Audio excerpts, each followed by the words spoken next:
Alright, since it's a melee caster, I'm gonna try to play a little bit close to the pillar.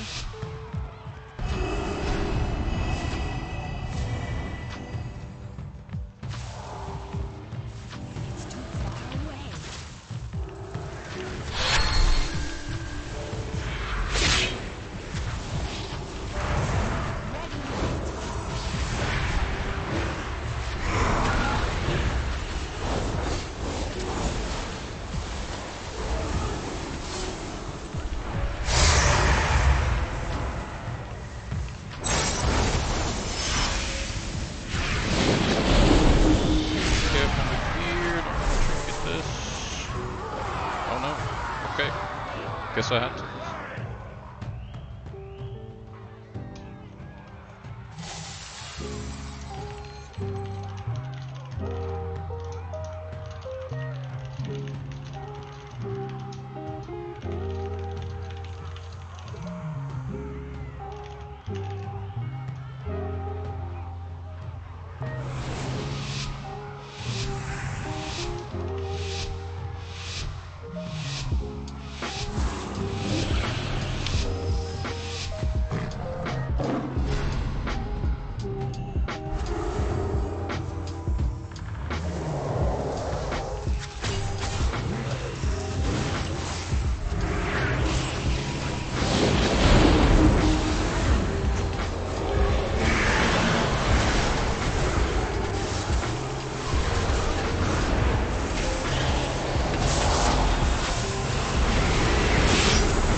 Hey, there we go. So I need to stay in the open versus double melee.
Well, I had no pain subs. Did I have barrier left? I guess. I can't tell when the game ends if it like resets my cooldowns or if it waits till the match starts again. Alright, we can still make it a 4 and 2. We can play a little bit near the pillar for this one.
Glad I'm warming up on my alt priest. So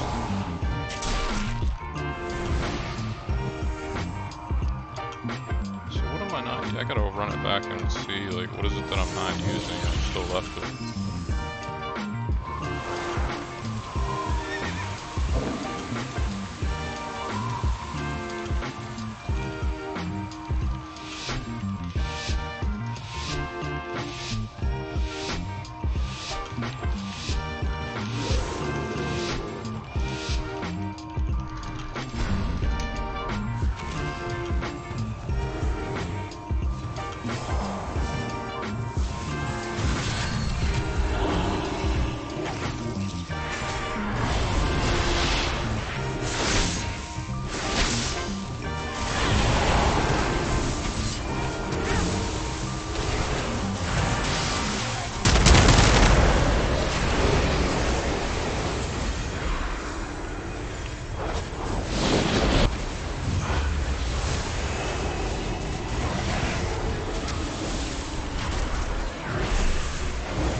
really getting to death very much, so I'm gonna go Purified Disease.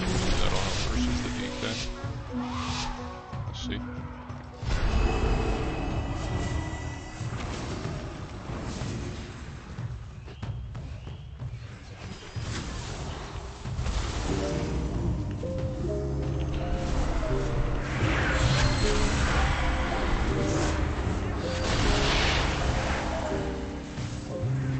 I'm out of range.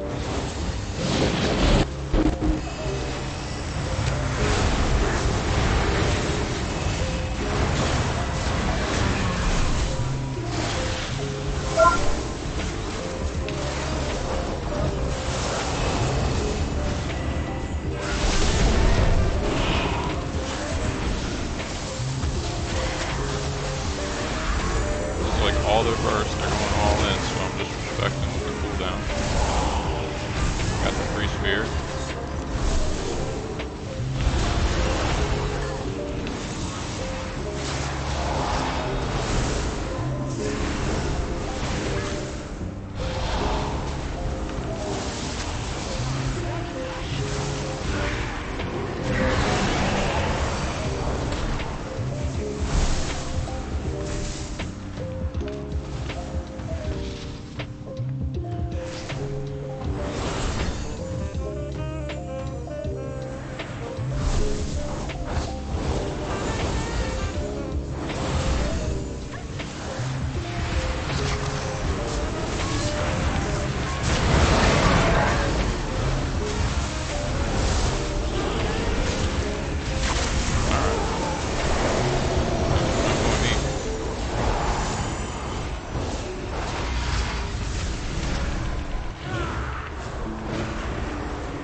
Alright.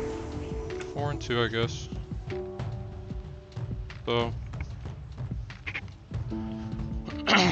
Let's see.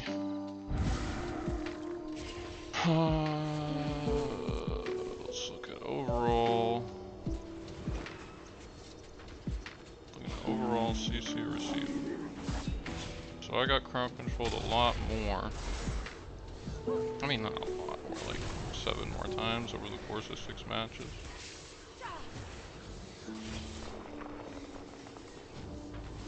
Healing 19 versus 24, damage prevented 5 versus 2, so 2.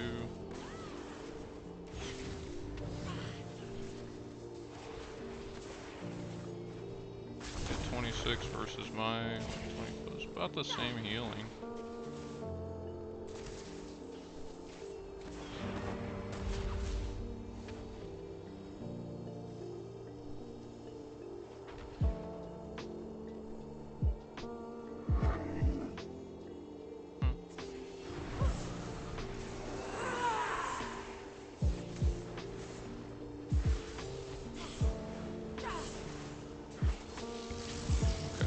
Try this. Let me switch the keybinds up.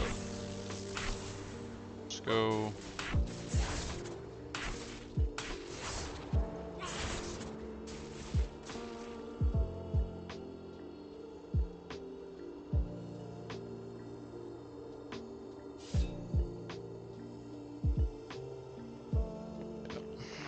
think we'll go with that.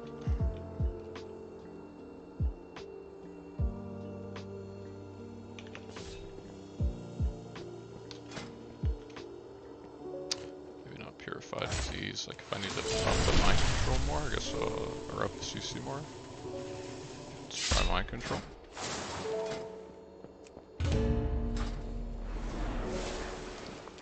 Just warming up. Warm up games on the alt.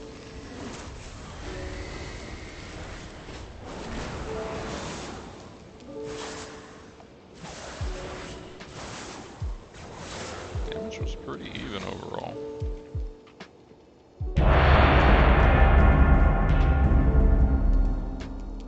The DH and the DK could have done a little more, but I'm just trying to focus on what I could do.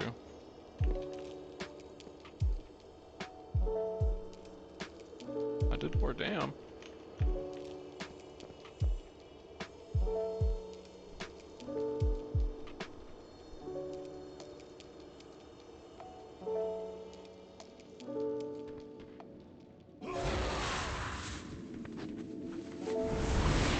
Whoa, 3 ranged, 1 melee.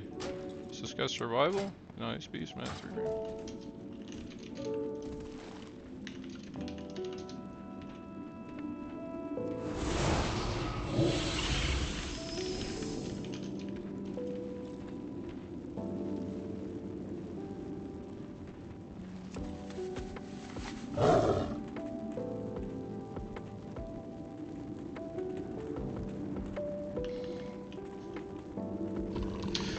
Alright, so I need to practice deathing the sheeps.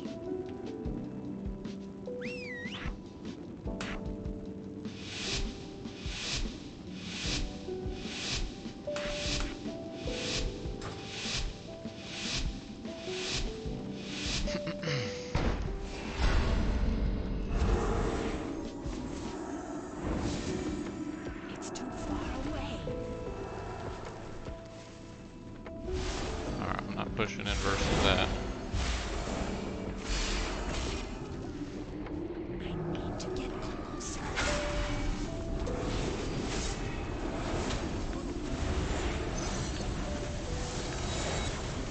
What am I doing?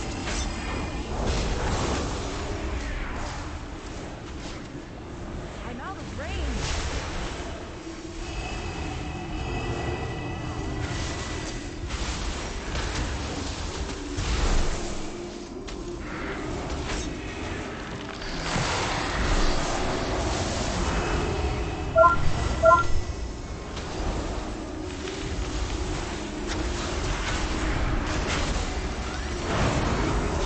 Oh, here we go.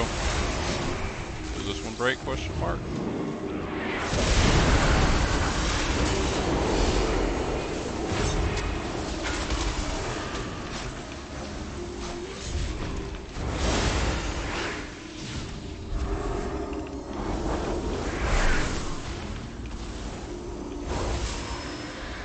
I can't get your things, Hunter.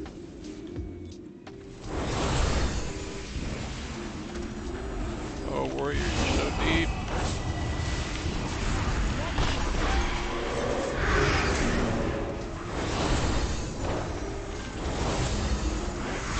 Oh, nice. Right before the sleep, got the paints up. Oh, let's go. About to get maybe triple sheets. I don't know. I think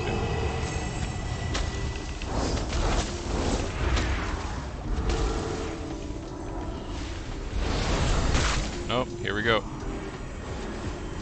Don't get. It's too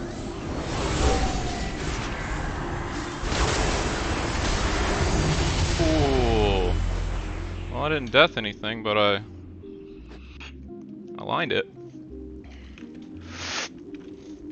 Oh man.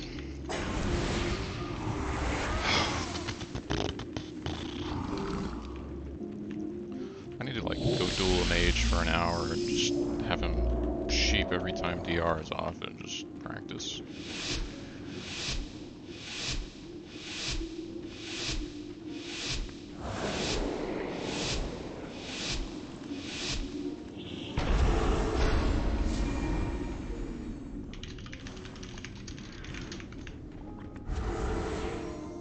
I'm out of range.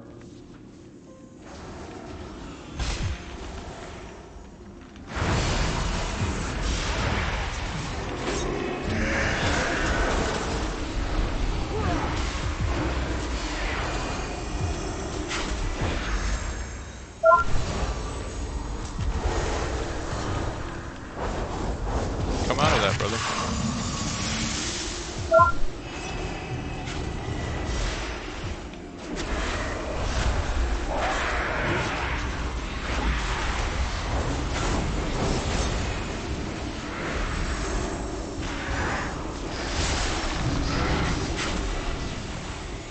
My mage is painting stuff that looks scary, but I don't know if it is.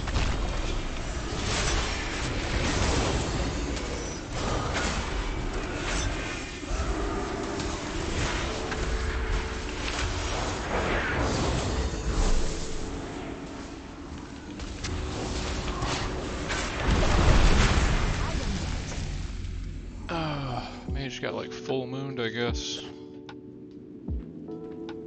I was in a bad spot too, like a one clone, and so it wouldn't have even mattered. No, it was a kill command. 70 something K, almost 75K kill command. Gotta respect the hunter, damn.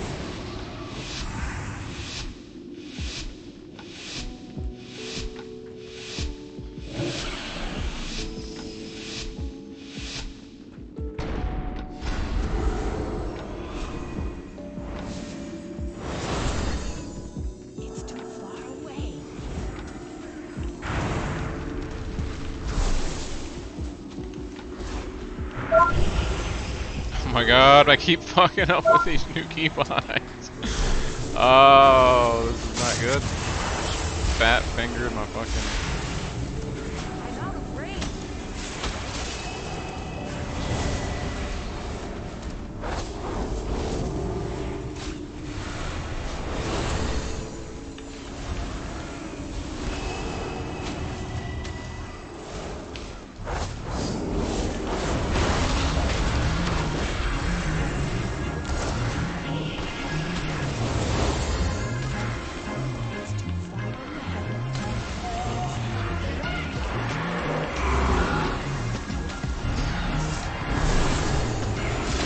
I got a shield on him right now. Still have one more paint sub. Let's get it out.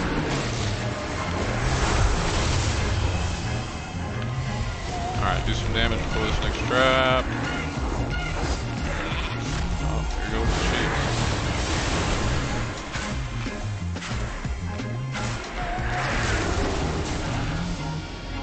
Bro, I gotta get used to the new keybinds. These are not normal for me. And I'm like fat fingering fucking barriers.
come back in here, brother.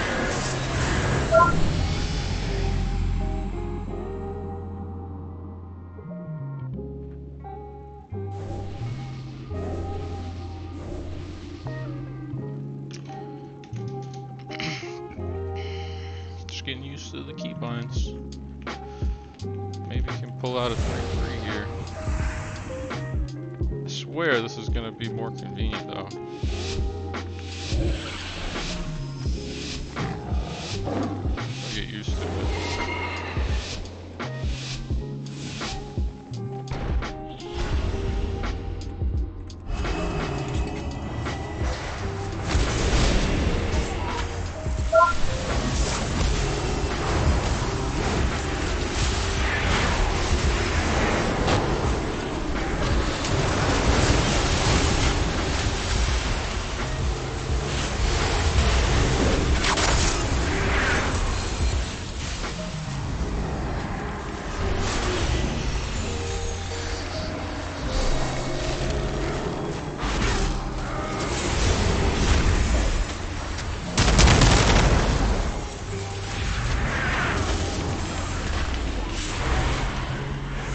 Pants up too.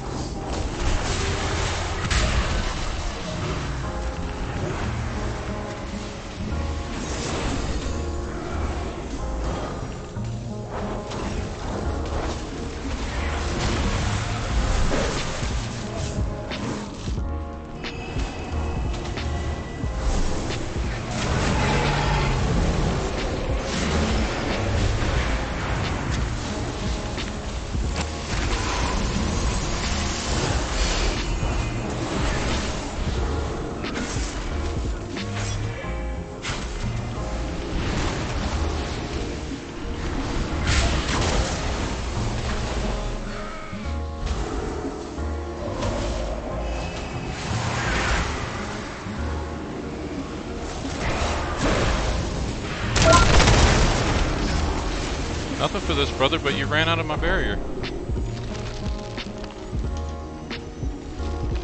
I know the instinct is to kite, but like I mean, if it had come off cooldown, I mean, I'm trying to think, what could I have done better there? I mean, I'm just getting used to new keybinds, so I'm chalking it up to that. What did I have it as before? I guess that's always been that. It's been that, and that, and that's, I'm just gonna leave it the same. I mean, that's what I'm pressing instinctually, so.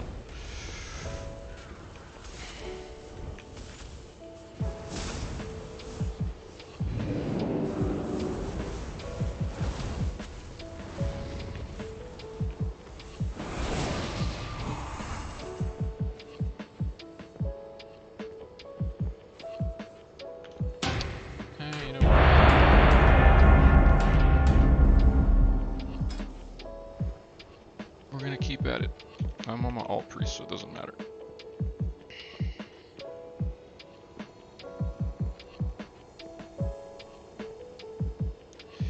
We're gonna get used to it on this guy, and then we can run it on the main guy.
Mortals, I present a lucrative opportunity for those who prove themselves worthy of the task.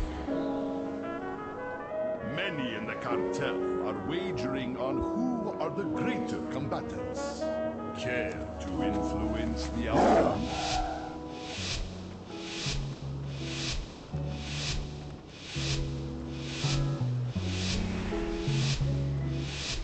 Do not let the cartel down. We expect a return on this battle.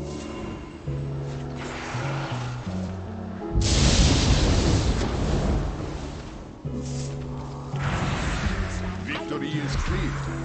Our bargain is upheld.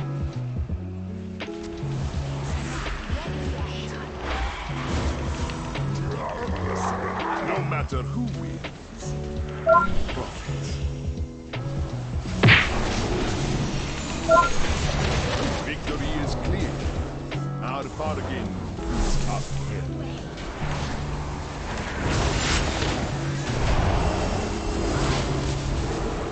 No matter who wins, we profit.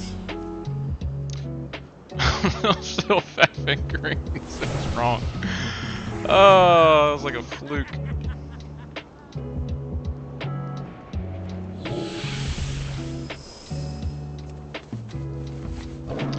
I also switched where my focus target is, and I'm not sure if I like.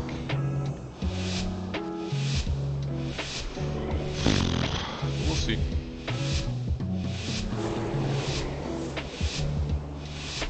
Do not let the cartel down. We expect a return on our investment.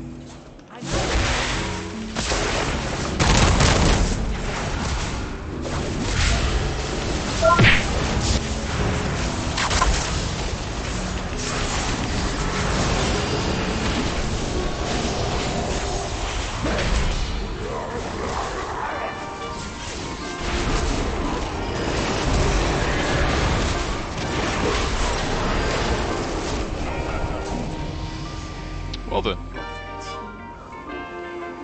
That's pretty good for the ego.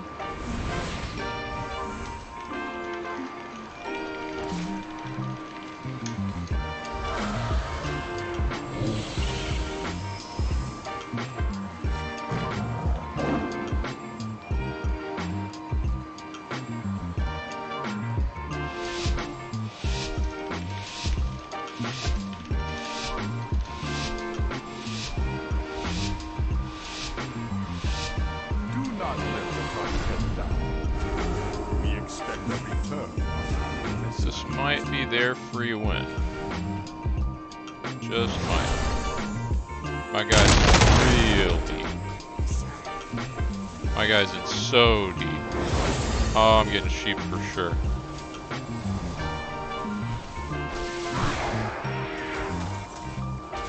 Dude, I cannot see you, bro.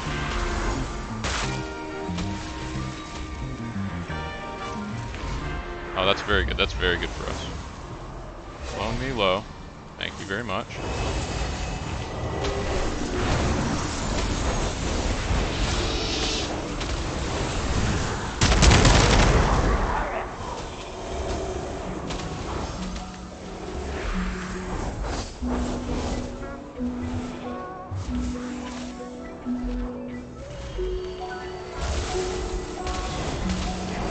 No matter who, we profit.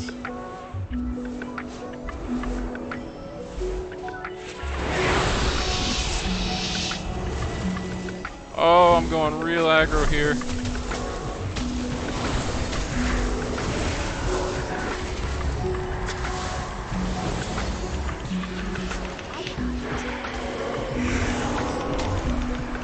Victory is clear. Our bargain is upheld.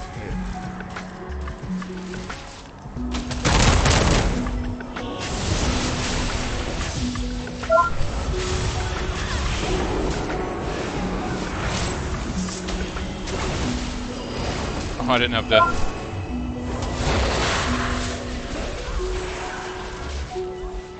Oh no, Monk! Where you at, brother? No matter who, clock. Oh, so good. Not so good.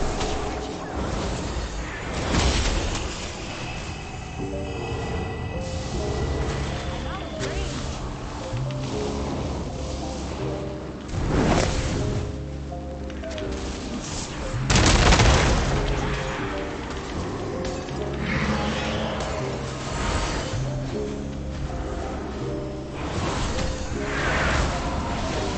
Victory is clear. Our bargain is up. Hey. All right.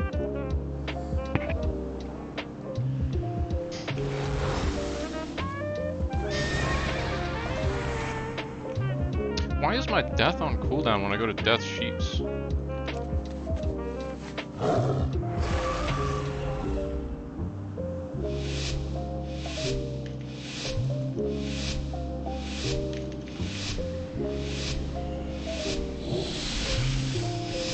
Do not You said let the continent down. don't die, but nobody here died. We expect a return on our investment. Oh no. Please, brother. It's too far away. Nope. Nope, we're not doing that. Nope. Nope, we're not doing that. Nope.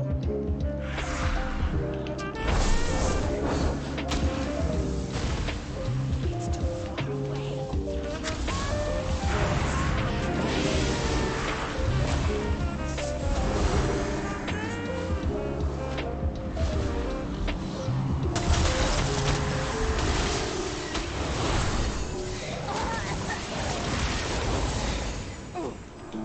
Victory is clear. Our bargain Cool. is upheld. Alright, alright, alright. Warmed up.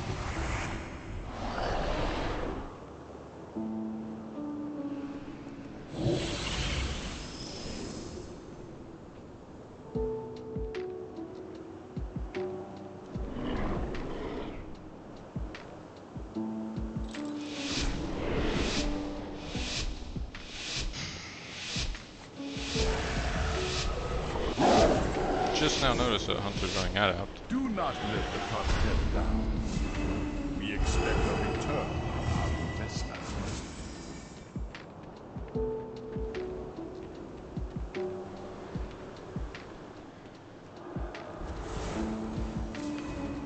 Nice.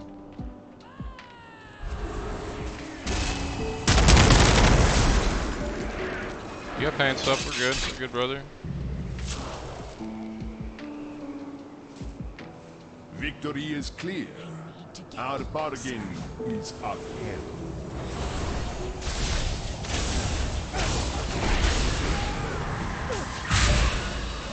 Victory is clear.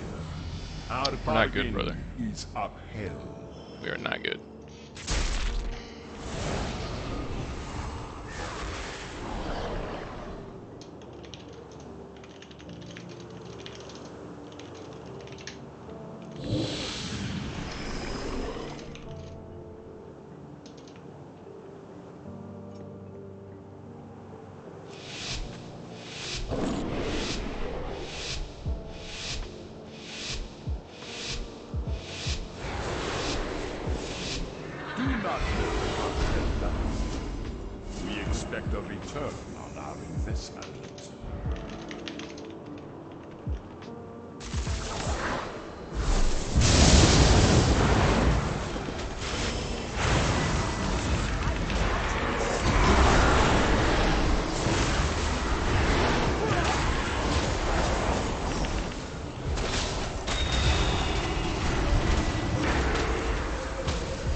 is clear. Our bargain There we go. is upheld.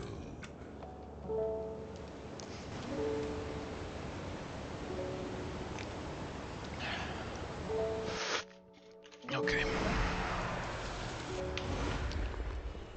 I think we're warmed up enough on the alt that maybe I can afford to queue some high.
Further.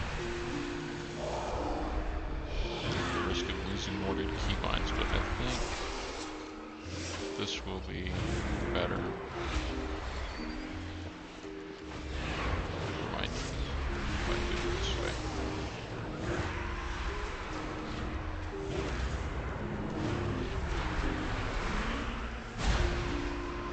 Yep, I think so. And then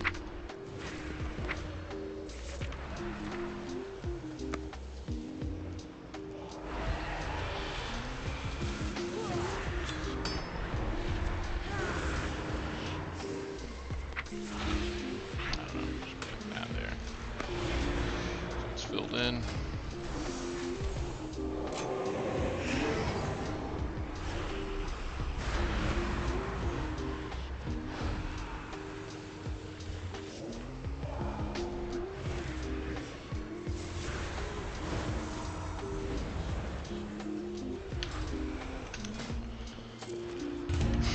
Okay.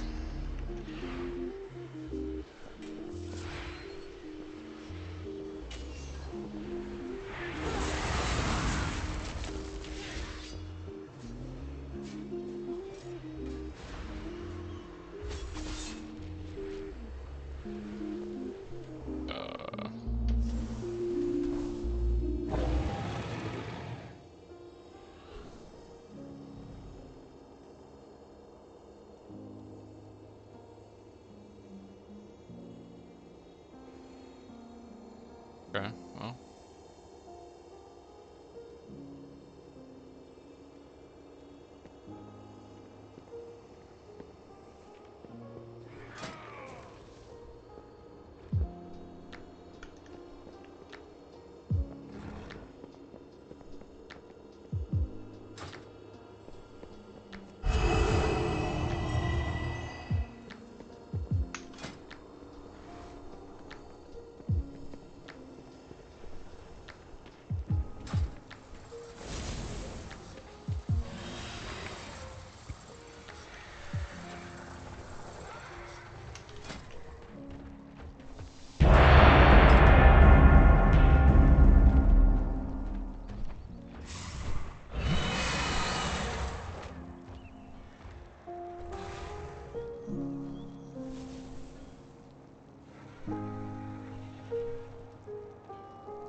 deafening on him.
Can you?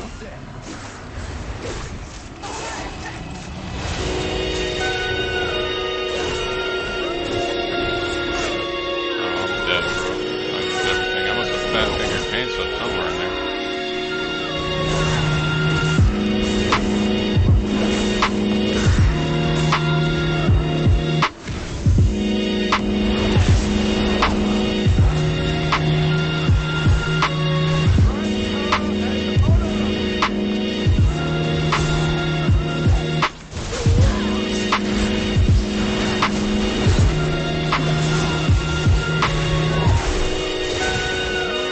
Damn, dude.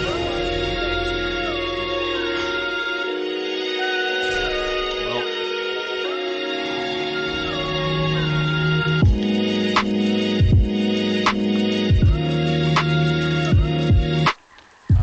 Definitely. Yeah. This small paint suck for this guy. Ugh. That's silly.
Oh, that's not good.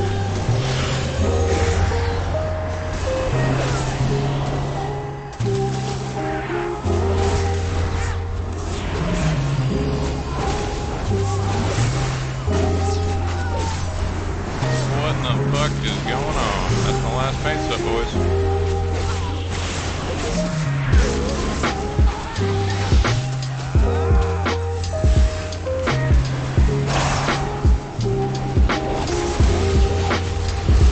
Like unhealable.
06? I don't know.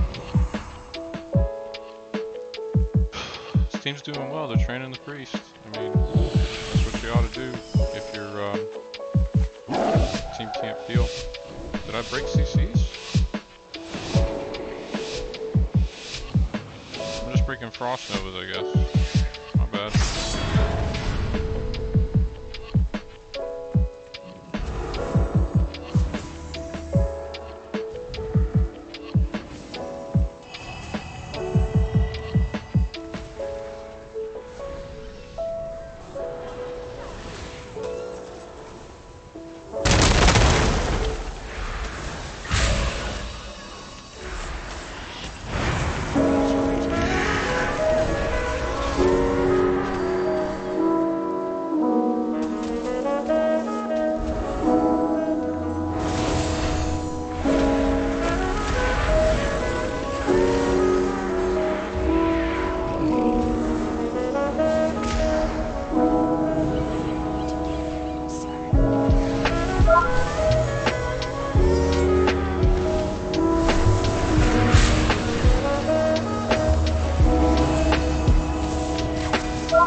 6-0 for the Rogue.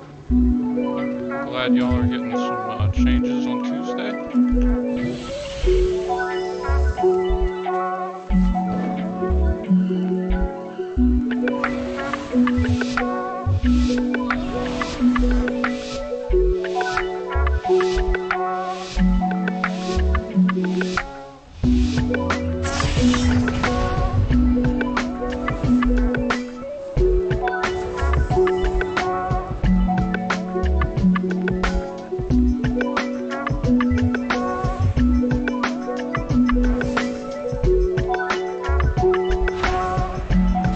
Oh no, brother man.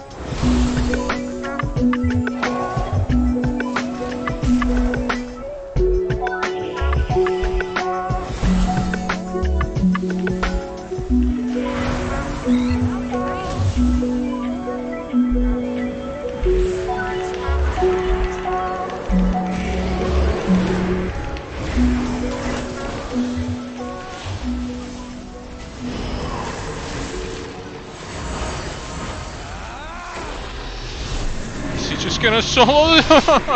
It's unhealable, man. He soloed the rest of Druid. Me and the warrior just over here messing with the mage. Rogue just 1v2s the other guys. Feels bad, man. Feels real bad.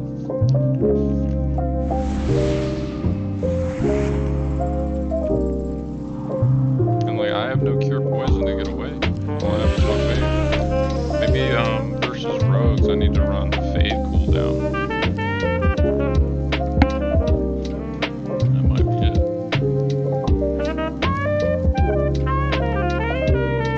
What can I get rid of so that I can run improved fade cooldown? Okay, we can get rid of that apparently. Is that like nothing?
Can I buy something? 363. Alright, so that'll put me at 600 conquest, which would enable me to buy boots, I think. The second free. The city's finest Oh, there's that. So I could get a ring or a neck.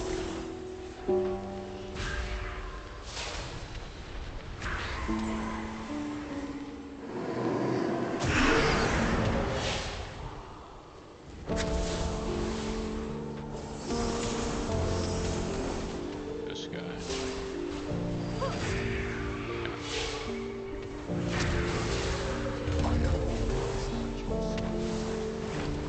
Okay.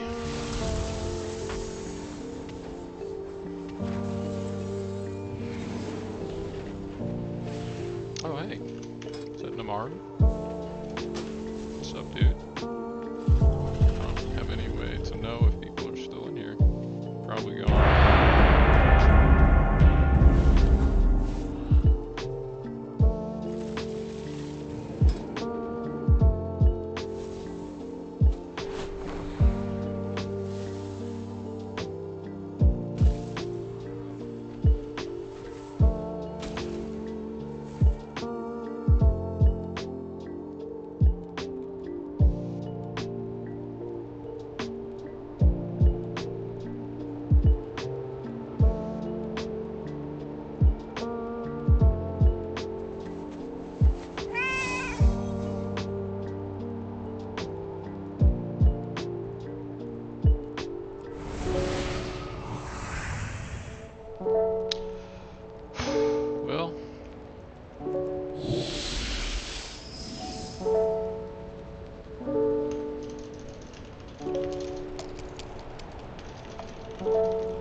Hey! Neato! What was that? Solely motivated. I don't know what that means.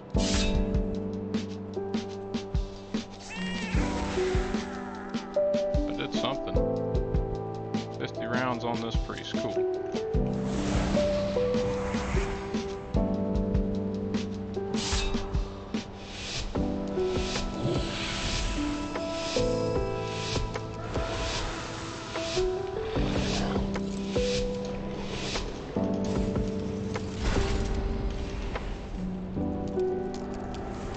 To get closer.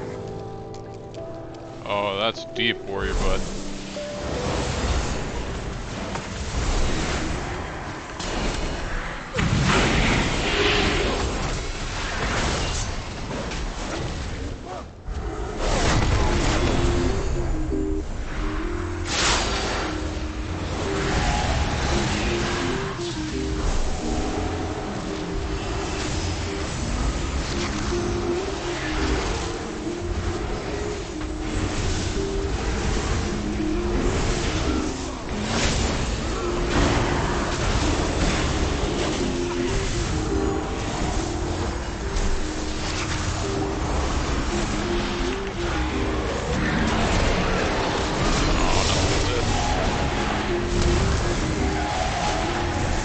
Did he already bubble? I was getting ready to master spell, but shit. Okay.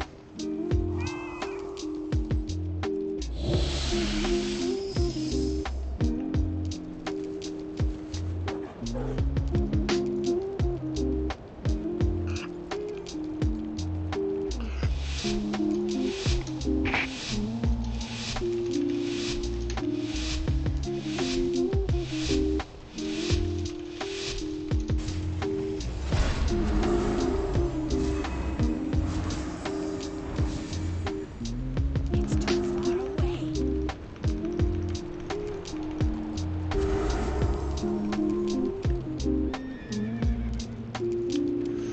Ooh, you're deep in there, Hunter buddy.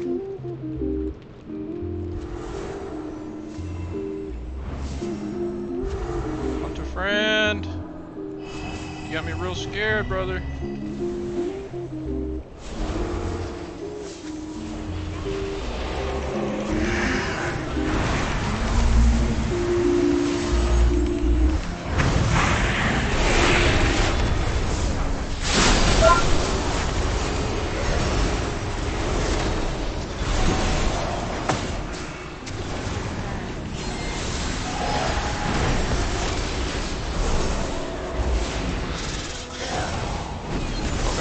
Okay.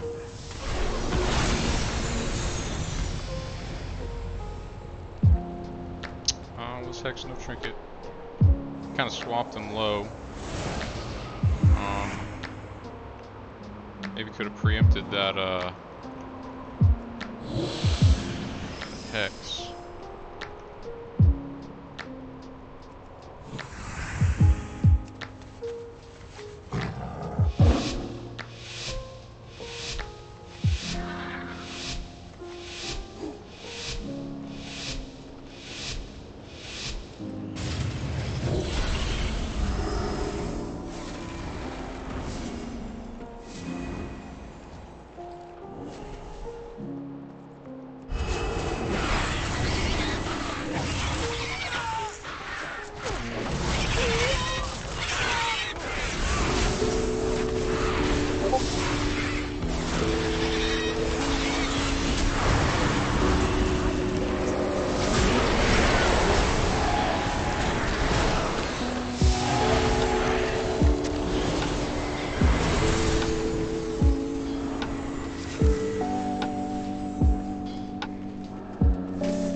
Sought him out, hunted him down.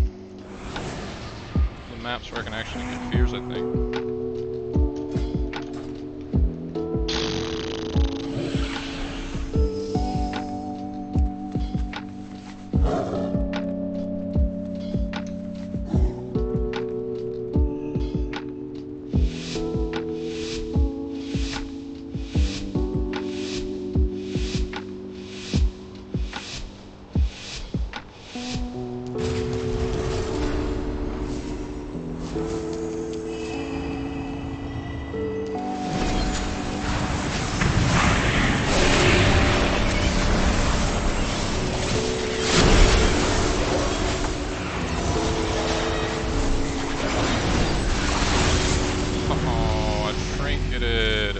Why did I trinket that? Damn. Okay. I can't like aggro trinket the first thing like that. It's just not too fun. They just have too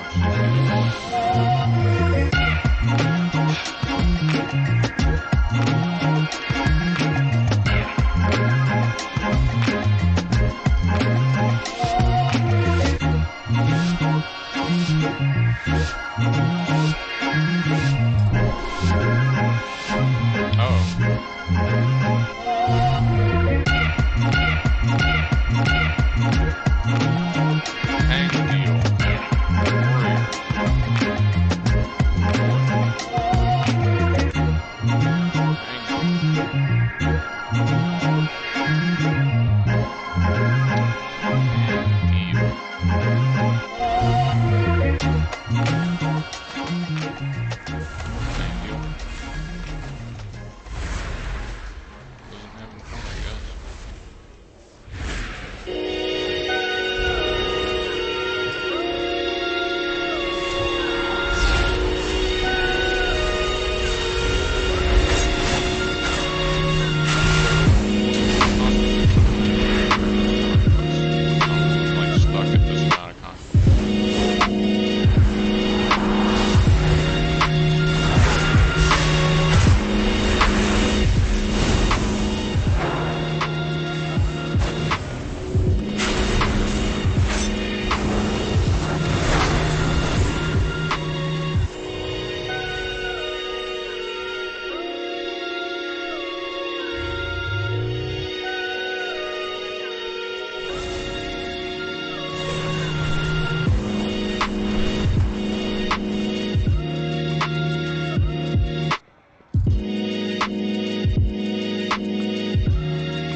refresh, level up, and enjoy. I feel like if they had been able to interrupt those, if you can't use your green magic or whatever it is here for Verdant Embrace, you won't be able to get a lot of instant healing. So I do wonder if they could shift that. Looking at the damage, Kasu's still up there. Was now getting onto equal footing. Tony on equal footing. Raikou obviously focusing a little bit more on support here from the Shadow Priest role overall, and just focusing on getting crowd control to enable his rogue. So his damage is going to be a little bit lower in this instance. The only caster as well for the match, and he's probably spamming Purge a lot. Would be my expectation against Arresto Druid. Makes me wonder if they could play not Arresto Druid. If Luxia should play like Evoker even. I almost wonder if he played Evoker, would that really be worse? I mean, you can play maybe the Obsidian Scales. Oh, they're doing something completely different. This is a left field. This is a left field pick here from my way. Bringing in Erytros on Shadow Priest, getting the Assassination Rogue. And bringing in Survival Hunter as a counter to the bleeds. And that's what I was leaning more into their team, is they don't have a good way of dealing with Assassination Rogue bleeds. So bringing in an Evoker for Cauterizing Flame, or now bringing in a Survival Hunter for Mending Bandage, I think is going to be really important. This team has a lot of crowd control. That's a really good idea against a Preservation Evoker on the side of Poggers. It's got a lot of spread pressure. It's a little bit more kind of like caster oriented as opposed to the hunter rogue team. So Luxia and the Resto Druid should be enabled a little bit more with his composition, and he's going to get more support. You're going to get an extra cooldown, Mass Dispel for CC. They're going to cover Erytros at the same time, but also cover Kasu because of the mending bandages. So this could work out. This could be surprisingly good, even though I think it's a bit unorthodox at this point to pull out this comp on match point. I mean, sometimes in situations like this, you have to bring out something unorthodox. And, they tried it twice. They weren't able to make it happen, despite how close they were several times throughout game 1 and game 2. So definitely bold. I can't imagine what it feels like. You're on match point, you're facing elimination, and you bring out something kind of out of left field like this. It's got to be a kind of a nerve-wracking situation, but hopefully they do have a lot of confidence, because this is an extremely important moment for this team. My way, this is the furthest we've ever seen them go in the bracket so far in this expansion. So they're kind of on fire this weekend. They're pulling out all the stops here, making something happen. They didn't get that win for game 1 and game 2, so they're completely flipping the script, bringing out their 4th member here and trying to make it work in game number 3. But if they drop this one, they are out of the tournament and they are secured with a 3rd place. So let's see what they can do here on Ashmanes with this new composition, Sid. All right, putting the Asa Rogue on the bench. That is a risky maneuver here when you're on match point facing Poggers, a Titan team looking to reclaim and establish their dominance in the region here. And if they can knock my way out, they'll be one step closer as they're in contest with the Agents for that number 1 position.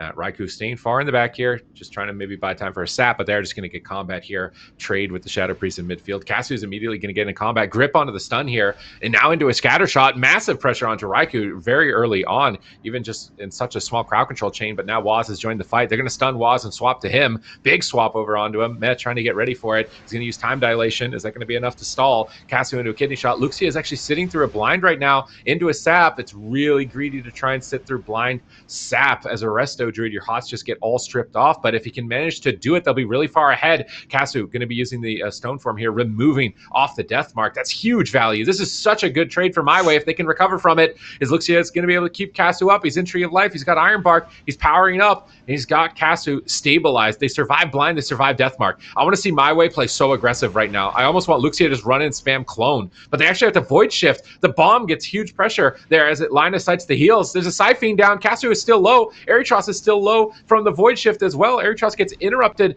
It just seems like Luxia is struggling to heal through this. They should be able to recover. There's no Deathmark. There's no blind. Recover and then maybe go for some Cyclone. Slow down the damage onto some of the members. Here comes the stun. Can they get the trap? Kasu's in position. He gets the trap. Can they stop the Mass Dispel? They stop the Mass Dispel. This is a good play right now, but meh. Oh, he gets cloned on his Emerald Communion. Good Cyclone here from Luxia. I'd really like to see Luxia clone a lot more here in this position. He's got a big opening to do so. Yeah, it certainly does. We'll have to see if he makes that happen. But that being said, at the moment, Kasu's still being chunked down in health. Raikou is as well, though. Who is going to go down first? This is game number 3. Poggers on match points are so close to securing their spot in the grand finals. You can see how much they want it here, but you can also see My Way really wants to stay in this one. We know Waz said this was going to be a bloody match, and it really has been so far, especially here in game number 3. My Way has managed to survive through several goes. Will they be able to turn it around there? Waz uses that evasion. He almost goes down. Really seeing that pressure on him on the side of Poggers. We'll see if My Way can actually close that out, because look at Raikou is also getting a little bit down in health. Mez going to get them stabilized. He's using that nullifying shroud as well from that evoker. Raikou, oh my gosh, that was really close for a second there. Game number 3, Poggers is really not making this easy here, Sid. Oh, another full blind. Luxia has to trinket Iron Bright. That's a good response here. Kasu will have Fire Blood to remove Death Mark, which is the next impending threat. Coordinated assaults up for Kasu. That's going to boost his damage a lot, but they got to get Nullifying Shroud off of Mev. We need to see some purges from Erytros. Looks like they've removed the Nullifying Shroud. Now they've got to go for that Intimidation Stun, land a Freezing Trap, and stop Mass Dispel. Can they do that all at the same time? But Luxia is actually getting swapped to. He might just die with no trinket. He's trying to escape with Heart of the Wild, but Waz is on the right side. Garodium from stealth, getting ready to just outright kill him. That Barkskin's going to end. He's got Death Mark at the ready here. Luxia trying to jump away from Waz. Raikou is getting pressured at the same moment, though. He can't stay aggressive. He's forced into the dispersion as he is getting pushed back. But here's the kidney shot. Is Luxia going to be able to survive? Oh, he mending bandages off the Death Mark. Nice play from Kasu. That swap, the counter to the bleeds, really critical here in My Way's potential success in this game. Can they pull it back and get a match off of Poggers? Luxia is still getting pressured down at half. He's got no cooldowns. Waz smells blood in the water. He's going for the kill. He's going all in. Raiku's looking to support him around the corner, but he gets peeled by a root here. Waz into the Ursul's Vortex. Luxia looking for a Cyclone. He's going for a Cyclone at 30% health. That's a risky move. He's trying to escape. Manages to clutch out the heals. Gets some big regrowths out with that Soul to Force. Raikou has no disperse, but he gets rescued into line of sight of Luxia. A Psy-Fiend onto Raikou. Waz is trying to kill it. He manages to take it out here, but there's still no dispersion. He's down at half. Luxia looks like he may have been able to recover, but Kasu hasn't. He's critically low. Luxia tails back for a Swift Bend, trying to get in line of sight on the left side. Doesn't want to walk into the Shadow Priest. Raikou is repositioning away. Mana is looking dicey on both sides at this point. Still, anybody could take it. Yeah, most definitely. It's just been so volatile so far. We're almost 5 minutes into this game. So many close calls on both sides. It's really only a matter of seconds before somebody goes down, but you can't even tell at the moment. Everybody's kind of in the same state here. Both healers running out of mana. Raikou is half health as well. Kasu, on the other hand, is also in trouble. I mean, everyone is just dropping left and right, but both healers keeping their team alive so far, but then I might not last. Evasion and Cloak of Shadows get straighted out by Waz, and we're seeing just so many players continuing to be in trouble here, and we're seeing Waz just continuing to get that damage out onto Kasu, dropping about to 25% health. Luxia completely tapped out on the mana. Meh has a little bit on the right side too. There goes that turtle from Kasu. This might be the end for him just momentarily. As soon as that fades off, Waz and Meh just right on top of him in the middle of the map here. Luxia desperately trying to keep him alive. Is he going to be able to? Tree of Life available 5 seconds in, but it's not enough. He's going to go down. I don't know if he didn't have mana. I don't know why Luxia didn't NS. He waited so long. It had to have been mana. I can't feel like he would have greeted that long. Like, he had like 10 seconds there with NS. If he didn't have the mana to Swiftmend or didn't have an Omen of Clarity proc, but it doesn't make sense that he did an NS right at the end of the game. Like, you're gonna see it on the replay as NS is coming up in 9 seconds. It's that little green icon with a 7, a 6, a 5. Like, that's his biggest heal that a Resto Druid can do in the match. You need a global to use Swiftmend before it to get the buff Soul of the Forest, which is going to increase the healing of your next regrowth. And right here, he's got it, but his mana is 0. So I don't know what his global was here. Was it maybe a Life Bloom? Because he just doesn't press it.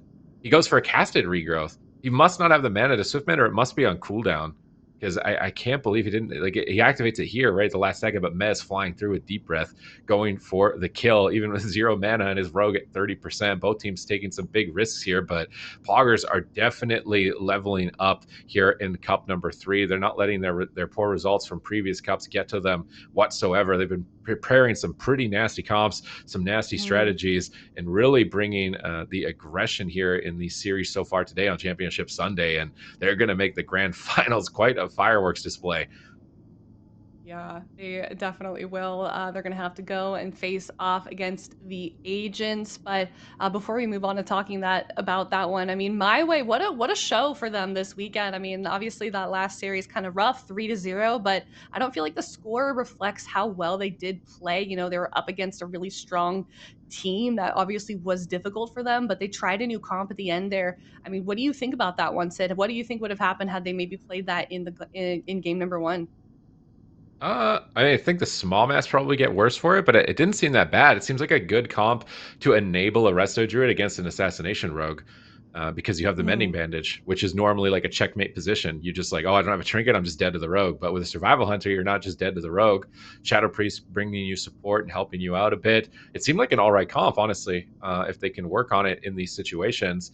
And Hunter Shadow Priest has popped up occasionally in the meta as an answer to these types of rogue compositions. So based on that game, I actually think it is probably worth them investing in. We're going to see some damage buffs to hunters next week, some nerfs to some other classes as well. So if they're intending on using Resto Druid, this seems like a really good comp to enable Luxia against the Assassination Rogue meta. Mhm. Well, maybe we will see them bring that out once again for cup number 4, but that is the end of My Way. Pogger is going to be moving on to the grand finals for the EU region. Like I said, they'll be facing off against the agents. We can see it all the way on the right-hand side of our screen there. They dropped down really early. They've been in the grand final or the lower bracket for so long, so they got sent down there. I guess it was in the offline games. I can't even see who sent them down. I'll have to go look back in the bracket, but I mean that's got to be like so just like exhausting constantly facing elimination every single match that you play. Yeah, I mean, it's stressful, but now they've found an answer for it, right? The Fiend sent them Mhm. poggers down. Now they 3-0 the Oh yeah, Fiends you're with their right. Shadow Priest. So they've got a good answer here. And now against the agents, they can use their Rogue Mage comp. I think their Rogue Mage comp is likely going to be really effective because I don't think the agents have a Subtlety Rogue, which has been like the main thing to bring when fighting a Rogue Mage team. So do they have an answer for the Arcane Mage of Raikou, the Assassination Rogue of Waz, and whether or not meta plays priest or evoker is probably a really good question. But like, look at these standings right now between Poggers and the agents. Like, whoever wins this, I believe, is going to take their first place spot if those stars, if that's what those stars on their names indicates. So this series could decide whether you're first or second, and really start to establish like where the hierarchy is of these teams for week 4 in the final cup. Yeah, most definitely. This is going to be some big moments here for EU. Of course, if they don't make it to that top 3, you can still get into, there is the gauntlet for being into top 8. So it's also good to get into a good seeding. So, even if you don't make it in the top 3 as a team, it's still important to get as many as you can just for, black bracket placement and seeding into the gauntlet. We'll, of course, keep you guys updated as we go along of what's happening for not only EU, but NA as well. So for sure, keep an eye on that. But yeah, Pogger's in a nice spot for sure.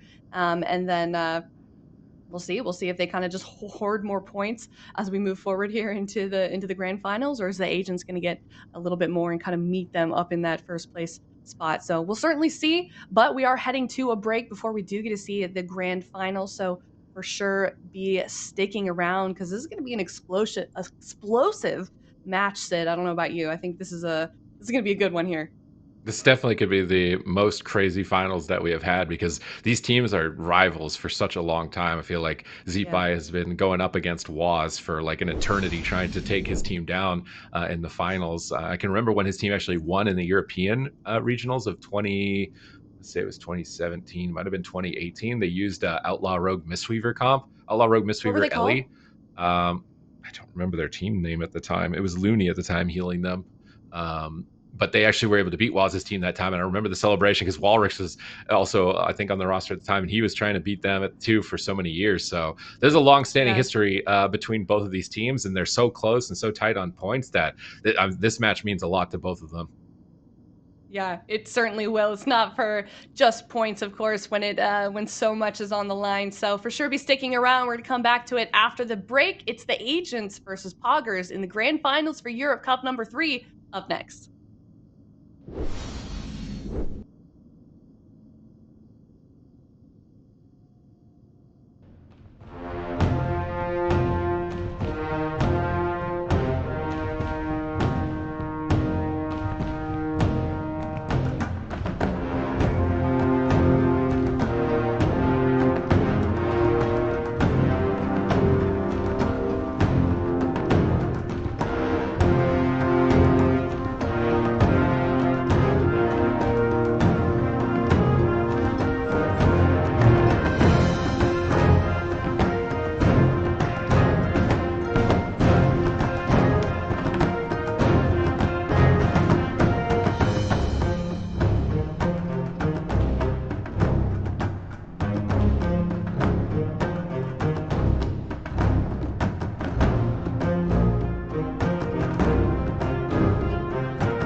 Welcome back, everyone, for the European Cup number 3. We are now going into the grand finals between the Agents and Poggers. The Poggers have battled it back through that lower bracket, and I'm kind of worried for the Agents because the last time we've seen these teams kind of battle it out, I feel like Poggers has come out ahead. Zico. They definitely have. I feel like Rogue Arcane Mage specifically has been pretty strong into the Elemental Shamans that the Agents are running, and these are Sid mentioned it a little bit before we head to the break. These are two teams, there's a lot of history between them. This is basically El Clasico at this point in Europe, with different rosters, but basically Zipai versus Waz trying to take each other down. And we're in for another one. I don't know, man.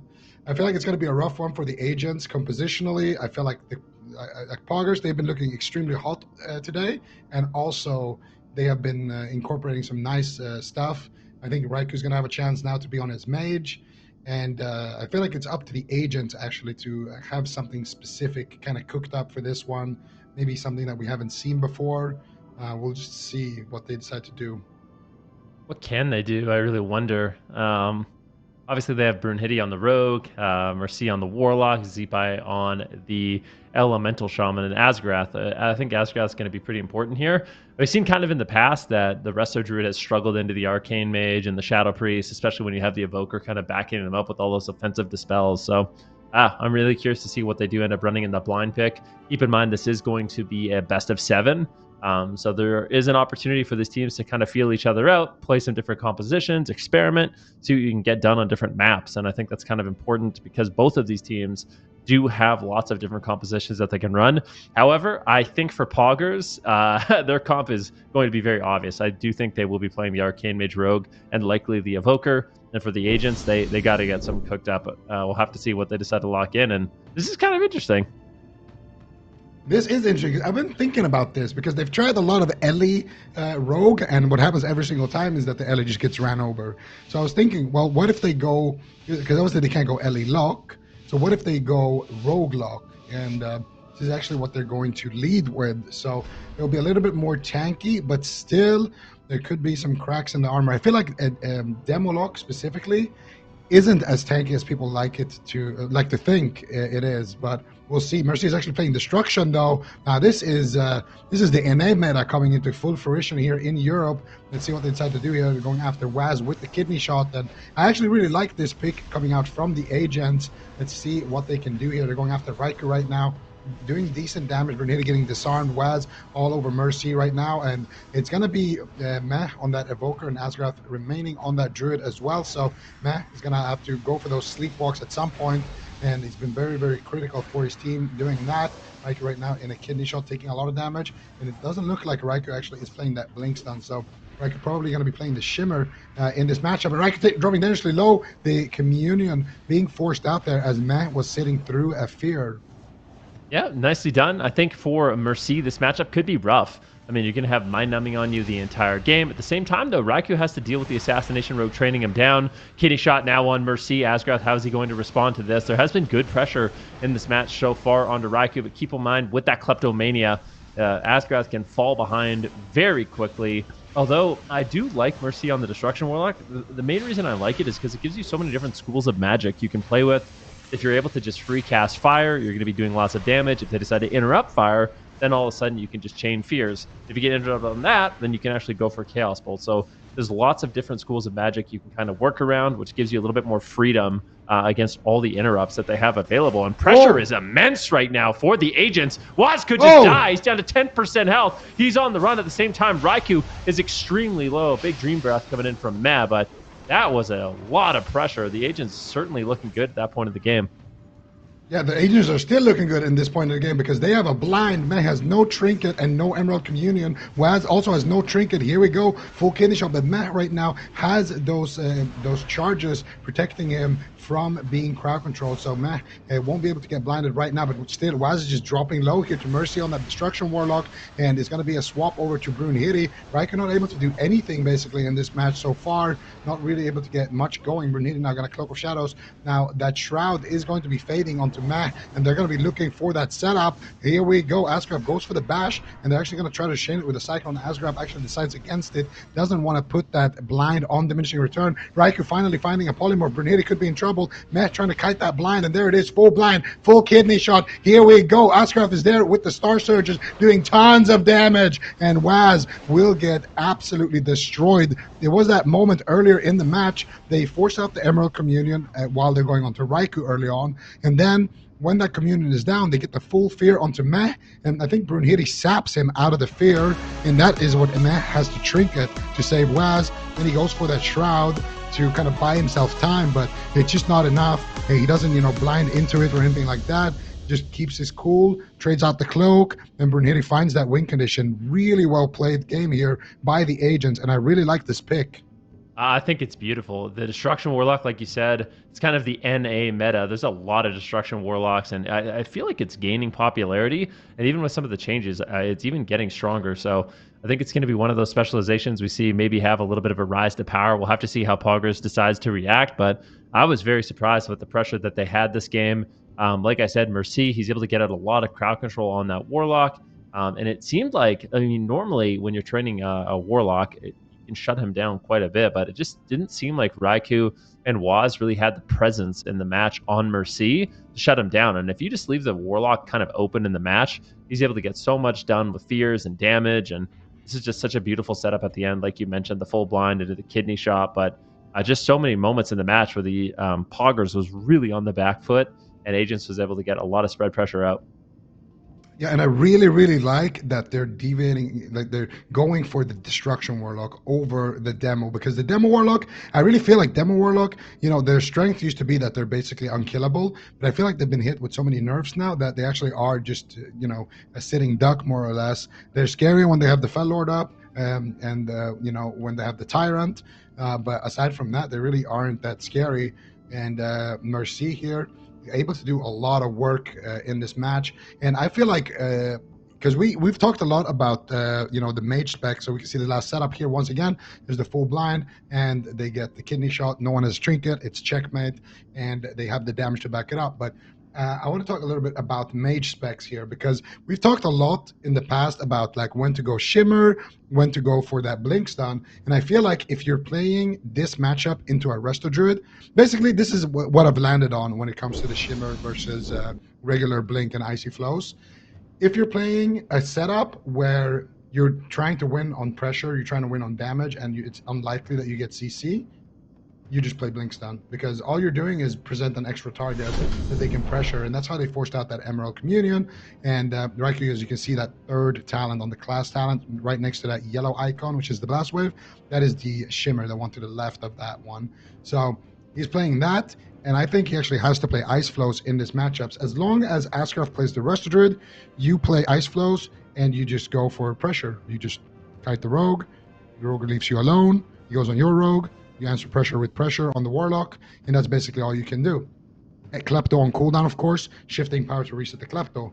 Now, if you're playing into another Evoker, a Discipline Priest, maybe even a Shaman, these healers, especially as well a Paladin, these are healers where I would go Shimmer, because these are games where you can actually get away with making offensive plays, and it will actually benefit your team if you do it. So that's basically where I've landed. If you're in a matchup like this where you really can't get polys, like he got one poly, sure, but in general, it's very, very unlikely that you get polys until you're in dampening. So I feel like at that point, you just play with the blink stun. Yeah, I think that's a really good point. Maybe Matt, one thing I feel like Evokers, and I haven't played too much Preservation Evoker myself, but sometimes I do see the Evoker actually pick up the Obsidian Scale PvP talent, which makes them very threatening when they actually want to push for crowd control. So maybe Raikou does just play more of like a durability spec, try to just focus on damage and spell steals. And then during those really scary moments, Mech could actually just use Obsidian Scales to be immune to interrupts and push in and try to get that crowd control out on the Restoration Druid with those sleep blocks. But we'll have to see what they decide to do. We do have the game starting here. Ring of Frost on Asgra, so decent offensive setup here, but Brunhilde looks like he will shut it down. Garrote on Meh, Garrote on Raikou, Kidney Shot on Raikou, and Raikou is forced to trinket. So He's going to be opting for that Shimmer, which I do think makes him a solid target in the match. Those kidney shots will sit full, and it does mean that Mercy and Brunhilde have multiple targets in this match that they can go after. You see Mercy getting a lot of pressure out in the beginning stages of this match on that Destruction Warlock. Yeah, and Raikou once again in a kidney immediately when it's off the R. There's the Shiv as well. Big damage coming in onto Raikou. What? And that will potentially be his ice block here. Raikou alter times resets his cooldowns really quick right there and gets another blink. Uses that greater invisibility as well. But you can see that portal. It's doing a lot of work right now. That thing hits through pillars as well, by the way. So Raikou definitely feeling the damage from Mercy. Here comes the Chaos Bolts onto Waz as well. Meh now in a kidney shot. Brunhilde on his target. Saps him out of the kidney shot. Did he sap his trinket? No, he sapped. Okay, it broke, I think, from an Inferno or something. And Brunhilde definitely making some moves here now. Waz as well taking a lot of pressure. And it's been 2 kidneys, 1 near-death experience for Raikou, a trinket, and an ice block already. Yeah, those dimensional rifts are absolutely nasty. If you save up 3 charges and use all 3 of them, the amount of burst that you get is really, really strong. Asgrath, though, in the meantime, taking quite a bit of damage, but it seems like he should be okay. Looks like Raikou does trade out the Kleptomania Spell Steal. Asgrath doesn't have a Bark Skin. He doesn't have Trinket, which means he is in a lot of trouble. But the double coil comes in. Mercy getting a lot of pressure out. Waz Trinkets, and he might just fall once again. Game number 2. Foggers barely hold on. That's everything that Waz has to stay alive. Now they're going after Brunhilde, and that's the problem. I mean, if you leave Mercy alone, it is just so devastating the amount of damage the Destruction Warlock can do. Fall behind really, really quick. So that's the risk you take if you do decide to go after Asgrath. Yeah, and Raikou right now trying to get that Arcane Surge off. Blinks back defensively here. He's got the Curse of Tongues on him. He's got a really, really annoying game ahead of him. So they did use the Emerald Communion, but here comes big damage onto Brunhilde. They do get that Arcane Surge off. Raikou going for that solo play here, basically.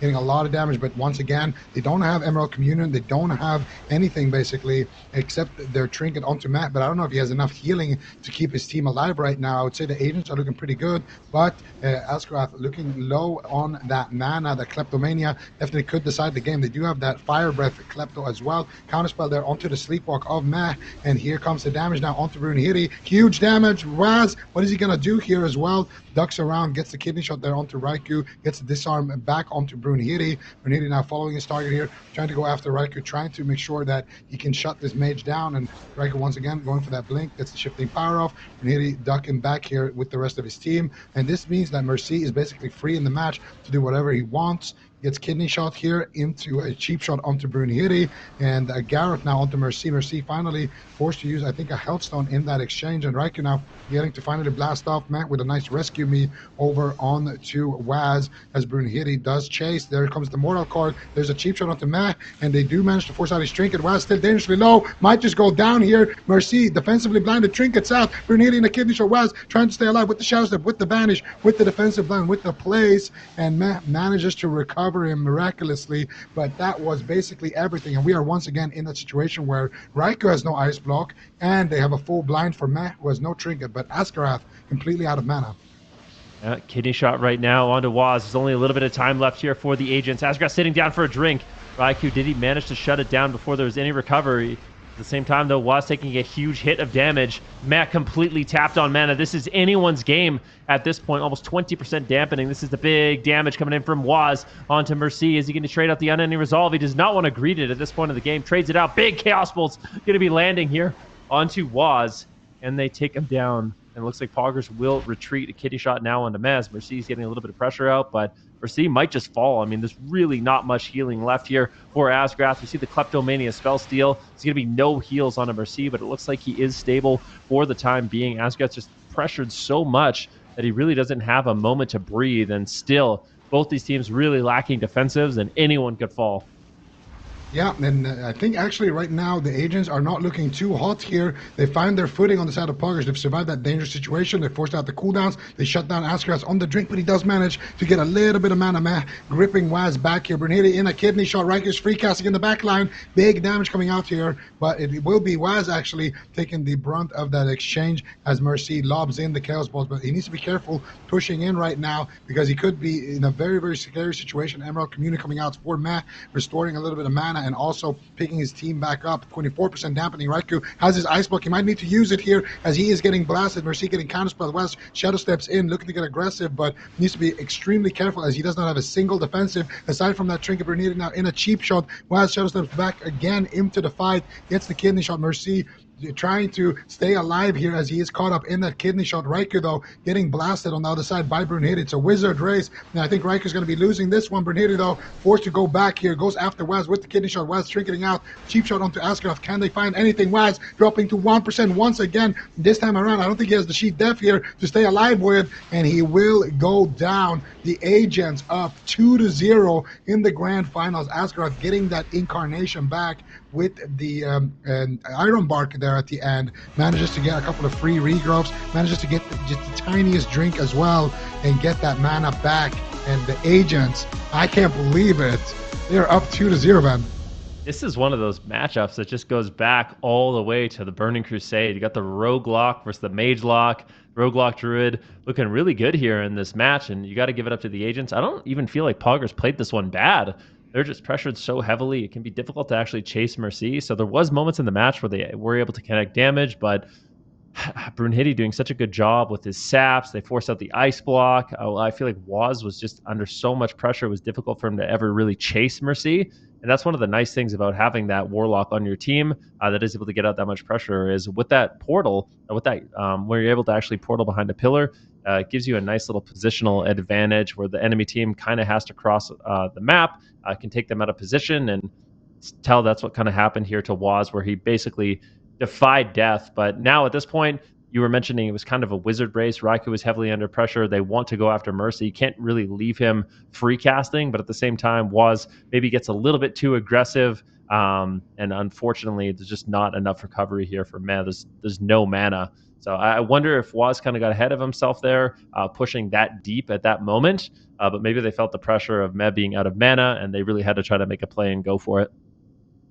Yeah, it's definitely possible. And, at the end of that replay, you saw Asgard actually lobbing in some extra damage as well with the Star Surges. I feel like a lot of Druids have been opting for that build now lately since the Druid changes came through. And I think he is also playing that Nature's Vigil. So a lot of that extra damage, normally it's the Evoker doing a lot of extra damage, throwing in the Disintegrates, throwing in, extra offense. But this time around as well with the Fire Breath. But this time around is actually Askeladd as well, keeping up in damage and also getting that, and we can see it right here. He is playing that Nature's Vigil, which is that green talent on the top row all the way to the right. And he's playing Stonebark. He's playing also with that Star Search. So he's not playing that Rake Stun, which is a big change. A lot of Druids used to play with that Rake Stun to be able to get, Shadow Melt Rake Stuns and just go for re-stealths and stun people, basically. But I feel like you can never actually leave. Oh! This is what I wanted. This is insane. Okay. So Raikou is now on the bench. He's done his job for the day. And we are going to Hook Point. We got Meh on the Evoker. And we got Chanimal finally tagged in. Their backs against the wall. They're down 2 in the finals. And this is as close as we're going to get to a mirror event. This is what I was thinking in that last game. I was thinking to myself, you know what? If they end up losing this and it turns out that Destro is maybe better in this matchup, they have Chanimal. Now, the question is, has Chanimal been practiced? Like, is he warm? Have they played a lot of Rogue Lock? That's going to be the question to me. But, I mean, to me, Chanimal is one of the best Warlocks that, has ever existed. He's incredibly good, especially at the Destruction Warlock. But, Mercy is absolutely insane himself. So this is quite the battle of the elite Warlocks between Mercy and Chanimal. And I like the fact that Poggers is able to mix it up. This is something I talked about at the beginning of the day. I feel like Poggers, for a long time, they've been able to just rely on that Rogue Mage. They are all really flexible players, and I think bringing on Chanimal gives them a lot of different comp options. But I think in this tournament in particular, it's really nice to see them kind of adapt and change things up and not be afraid to lock in these alternate compositions. Yeah, yeah. I mean, you took the words right out of my mouth. Things are getting, we're getting lucky here in Cup number 3. This is, the first seed versus the second seed. Regardless of what happens here, the placing will remain number 1 for Poggers, number 2 for the Agents. But of course, heading to that final cup, that can always change. And now, with their backs against the wall, they're going to bring in Chanimal himself here. He's not just sitting on the bench all day long. He's finally tagged in on the destruction, and I do believe he's been practicing an insane amount.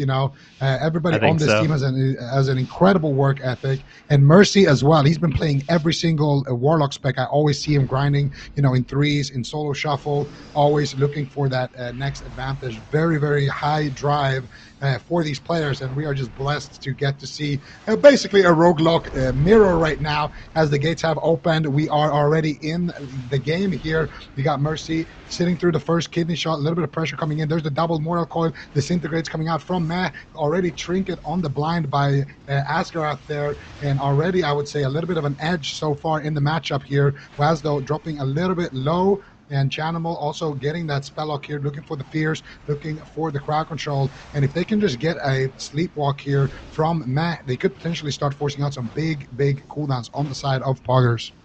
Yeah, everyone just kind of exchanging damage here in the open. Meh has a bit more of an offensive position, maybe wanting to land an interrupt on Asgrath, potentially going for a sleepwalk, something like that, as it's unlikely Chanimal will land a fear. But Mercy getting blasted heavily right now. He gets interrupted, forced to portal away. That was a large amount of damage incoming from Poggers. We have a cheap shot on Asgrath into a sleepwalk. Great setup there. And now it's going to be Mercy on the back foot. Poggers looking to strike back. They managed to get basically every cooldown out of the way. There's no trinket for Asgrath. That was the unending resolve. That was a Fireblood. And Mercy, he's got no cooldowns left whatsoever. It's going to be all up to Asgrath to keep him alive. But here comes the counter pressure. Waz rotting down low at the same time. Chanimal gets recovered, and both these teams exchanging blows. But I have to say, it seems like Poggers is ahead right now. Yeah, but as we say that, Chanimal getting blasted here. He ports away back to safety. Brunhilde tries to chase him, but he's dangerously low. Might need to trade out the cloak. He trades out the evasion so far. Still sitting on his target there of Chanimal. Waz as well, dropping dangerously low. They could actually potentially swap to the rogue. Meh trinkets out, goes for that nullifying shroud, and he is trying to fake as those interrupts. One more setup here. One more sleepwalk could potentially do it onto Mercy, but also could be Waz in trouble here. Who are they going to go after? There's going to be Chanimal actually in trouble. Meh rescues him, but he gets pulled back by the Vortex. MVP Vortex coming out from Asgarath, but the portal is out for Chanimal, doing tons of damage here as Waz now finally getting swapped to. Here's the swap I was scared about. Waz has got nothing, but Meh is ready to deflect it there with the Spirit Bloom. Double disarm coming out here on both rogues. Chanimal now once again dropping huge in HP, super low, forced to trade out the unending resolve. Is that going to be enough though, is the question, as Mercy now takes a lot of damage, and Asgarath trinketing out of another blind here. Chanimal forced to run as he has nothing left. Meh trying to keep him alive. Mana in favor of Poggers, and cooldowns tied up here, Venruki. This is an absolutely insane matchup. Both these Warlocks are going to be in trouble, but Chanimal not having cooldowns up for quite some time. They are pressuring, they're pushing forward. The Agents smell blood in the water, and they have so much pressure right now. Crowd control on man. Chanimal will fall. Poggers tries to come in with the rogue lock mirror, but the Agents say no way, and they now have Poggers on match point. This is unbelievable. Who could see this one coming? I don't know, man. I was predicting Poggers potentially to just clean sweep this one, but boy, was I wrong. Look at the Agents go right now. They're forcing Poggers to bring in Chan, and Chan will fall here on hook point. It looked early on, it looked like they had great pressure, but things just started to turn around. I'm really interested to see as well on the scoreboard, the damage, and just how it all went down, because it really looked like they were winning for the most part of the game. But at some point, I think the Druid difference compared to the Evoker just starts coming in, because when you have those longer games, I feel like Druid is such a solid healer to have on your side. You see that incarnation coming up here for Asgarath. He comboed it earlier with the Nature's Vigil, and now Asgarath just... Everyone on his team is completely safe. He goes in for the bash, goes in for the cyclone here towards the end, manages to find it, gets the Star Surge as well. And that is, the big difference there, I feel like. Look at Asgarath's healing, doing 2 million more healing. Brunhilde, 4.3 million damage. Waz actually out-damaging Brunhilde. Chanimal out-damaging Mercy, but it is Asgarath doing a little bit more damage than Meh, and also way more healing on that Druid. I feel like this is, I feel like this is where, Meh, he's insane on Disc Priest, he's insane on Evoker, but I feel like Druid just looks better in the matchup. I wonder if they can punish the Druid more, maybe go after him. It just comes down to how much practice do they actually have playing Rogue Lock into Rogue Lock Druid, you know? Yeah, I mean, that's a really good point. They may have not practiced this composition at all. I'm actually really surprised that Asgrath was able to get out more damage than Met in the matchup. I feel like that's one of the advantages of having the Evoker, is it is more of an offensive healer. You can get that assistance out with the Fire Breaths and the Living Flames and Disintegrates, but it seems like Matt wasn't able to actually spend too much time doing damage. This is just a really, like, this is one of those matchups where DPS is at like an all-time high, right? Like, the Destruction Warlock's overall damage is absolutely insane. Same with the Assassination Warlock, or the Assassination Rogue, pardon me. So you have a case where these healers are really stressed. Like every single global they're pressing, outside of like the end where Asgrath pushed in for that Bash Cyclone. But at that point, I mean, Met was just so far on the back foot. What could he really do? But these healers are having to spend a lot of time just keeping, everyone's health full. Everyone's under pressure a lot in the match. They're not able to really play that aggressive. And I wonder if in a matchup like this, it's not actually best to be an Evoker. But I don't know if Matt really can play. What else is he going to play, right? There's no way he can play a Druid on the same level as Asgrath. Asgrath has won BlizzCon on Druid. He's played Druid, his whole life. He's so There's good. no way. He is just, I mean, you saw it. He's doing insane healing. He's doing insane I've seen damage. it. And he 10 gets years. the game. He gets the game-winning CC. Like, there's no way. The only people who can even tango with Asgrath on a Resto Druid would be, other Druid mains who've done it for, as long as he has. Very, very few people can. So I feel like maybe on Disc Priest, or maybe we will see the the Rogue Mage come out again. Raikou, he has Shadow Priest. He's got his Demon Hunter, but I don't think there's no way he plays Demon Hunter into a Asa Rogue. Yeah, it's a tough one because Poggers, they're on match point here. They really, really have to think this one through. I like the Rogue Lock, but I don't know if it's better with a Disc Priest. I feel like there's no way it's better with a Disc Priest. So I don't know if they just need to play it more aggressive, because when they were playing it aggressive, going for the Fire Breath Purge, going for, the cheap shot into sleepwalks and things like that, they were winning. They were winning very, very hard. But when the game goes too long, that's when they lose. And maybe it's a simple thing as just swapping up your targeting, but you only have one more game to experiment with. What do? Do you go with Rogue Mage, something that you've practiced for such a long time? Do you go with Rogue Lock and try to let's see what they do? They do go with the Shadow Priest Rogue. So this is very interesting as well, because, this is, I think, the best line of play that they can do to actually win the entire series. Shadow Priest Rogue, we've seen it in North America. It can beat every single comp. And I feel like Shadow Priest is going to give them that extra kind of outlast ability that they need. They're going to have good overall damage. You're going to have some extra hybrid healing coming out. You're going to have good setups, good burst. And they're going to have they can kill the Druid very, very easily with a Shadow Priest if they look to swap to him. I feel like it's a good pick. The one downside that I can tell is Shadow Priests don't have a ranged kick. It's a big downside, I'm telling you. Yeah, it's a big downside when you're up against Mercy on the Destro Lock, because that is the one thing that can shut him down, is kicks. I don't, like, when I think about this matchup, I feel like, I can't help but feel like the Warlock has a big edge. Like, I actually think this is a downgrade in terms of composition for Poggers, but I'd be happy to be proven wrong. We'll see. I mean, Raikou, the one nice thing about the Shadow Priest, right, is you have, the AoE damage. It's not going to be as threatening as maybe the Destruction Warlock, but you have that offensive Dispel, and you have the crowd control, which is maybe one of the things that they're lacking right now, right? Like, there's no one really able to punish. When you have Raikou on the Mage, Asgrath's not in crowd control. Even in that last game, where you have Chanimal on the Warlock, they just weren't able to get crowd control on Asgrath, and I think that's maybe where the Resto Druid is going to fall behind.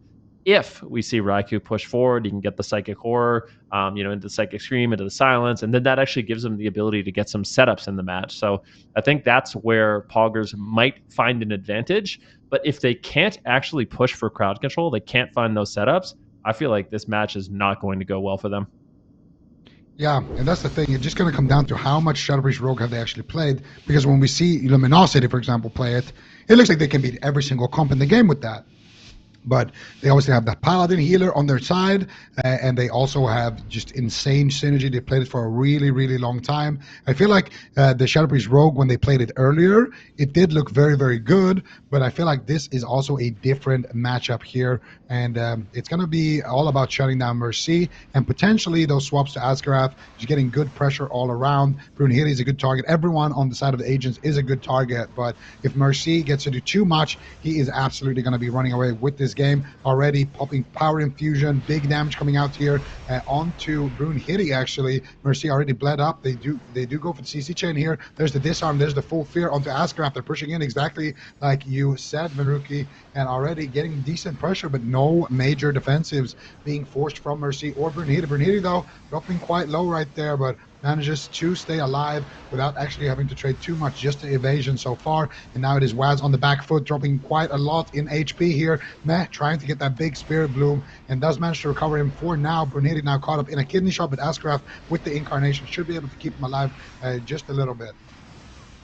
Brunhilde, can he survive? We saw like a classic moment, and it's one of the powerful things about the Destruction Warlock.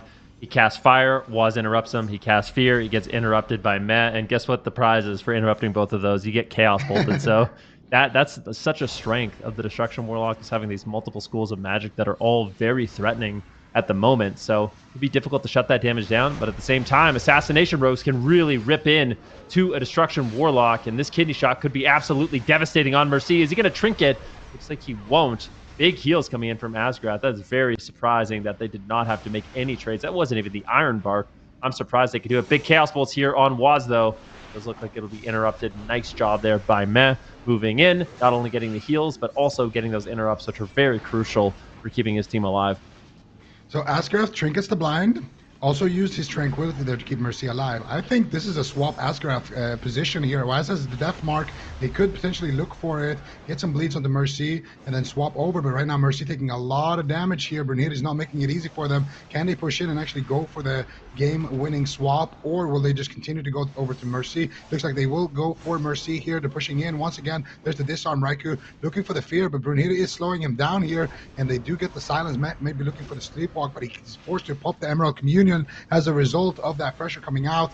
And once again here, Askerath going to reposition without getting feared. Waz now in a lot of trouble. The Siphon is down as well. Huge damage coming out here onto Brunhilde and Waz, who is going to fall in that exchange. They do manage to finally kill off that Siphon. Brunhilde should be okay for now. Askerath though already running very, very low on mana. Second Incarnation is up. Waz already taking massive hits of damage, and Askerath should be able to keep Brunhilde alive, but he's already tapped on mana here. Meh still has quite a decent amount left in the tank. Asgard going for the Cyclone, gets feared. Brunhilde in a lot of trouble here. He's got no Cloak of Shadows for 5 seconds, but he can buy those 5 seconds.